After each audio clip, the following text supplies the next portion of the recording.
સુરેન્દ્રનગર જિલ્લાના લખતર ગામે ટ્રેક્ટરની ટ્રોલી પલટી ખાતા અકસ્માત સર્જાયો હતો, જેમાં આશરે ટ્રેક્ટરમાં બેસી ખેતરે મજૂરી અર્થે ગયેલા 20 મજૂરો ટ્રેક્ટર સવારને ઈજા પહોંચતા દરેકને સારવાર માટે હોસ્પિટલે ખસેડાયા હતા।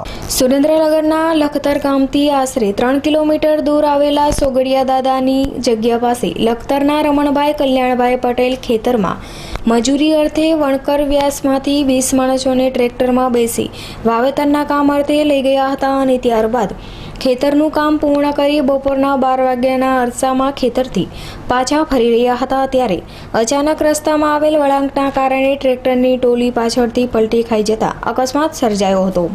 આ અકસ્માતમાં ઈજા પામેલ ઈજાગ્રસ્તોને તાત્કાલિક 108 દ્વારા લખતરની સરકારી હોસ્પિટલ ખાતે ખસેડાયા હતા અને લખતર હોસ્પિટલમાં લોકોના ટોળેટોળા ઉમટી પડ્યા હતા। આ અકસ્માતમાં જેમાં 10 લોકોને વધુ ઈજા થવાને કારણે ઈજાગ્રસ્ત રંજનબેન, રેશમાબેન, બાબુભાઈ, જ્યોતિબેન, ગાયત્રીબેન, પ્રવીણભાઈ, ગીતાબેન, અલ્પેશભાઈ, લીલાબેન, પ્રવીણભાઈ, મહાદેવભાઈ, ત્રિકમભાઈ, શારદાબેન, કોકિલાબેન, કાજલબેન અને ચંદ્રિકાબેનને 108 દ્વારા સુરેન્દ્રનગરની ટીબી હોસ્પિટલમાં ખસેડાયા હતા। Kalpesh Vadher, V News, Lakhtar, Surendranagar.